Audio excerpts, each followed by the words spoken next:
ఒకసారి ఆలోచించినప్పుడు నేను కొంచెం ముందు స్టార్ట్ చేసుంటే బాగుండేది అనిపించింది. లైఫ్లో అందరికీ రెస్పాన్సిబిలిటీస్ ఉంటాయి. నాకు కూడా అలానే పెరిగాయి. నా బాబు కోసం కావచ్చు, ఇంటి కోసం కావచ్చు, టైం ఎలా వెళ్ళిపోయిందో తెలియకుండానే అయిపోయింది.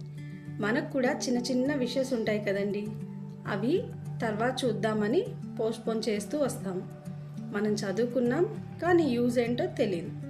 వెనక్కి తిరిగి చూసుకుంటే మన కోసం మనం ఏం చేసుకున్నామో కనపడదు.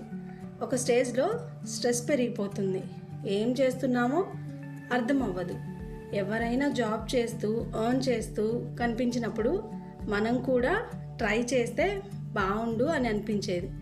చాలా ఆలోచించాను, కానీ స్టార్ట్ మాత్రం చేయలేదు. అప్పుడే స్ట్రాంగ్గా డిసైడ్ అయ్యాను, మన కోసం మనం కూడా ఏదైనా చేయాలి అని. చిన్న స్టెప్ అయినా పర్లేదు, కానీ స్టార్ట్ చేయడం ఇంపార్టెంట్ అని అనిపించింది. అప్పుడు నేను కూడా స్టార్ట్ చేశాను. మీరు కూడా మీకోసం ఏదైనా స్టార్ట్ చేయాలని ఫీల్ అయ్యారా? ఎప్పుడైనా కామెంట్స్లో చెప్పండి.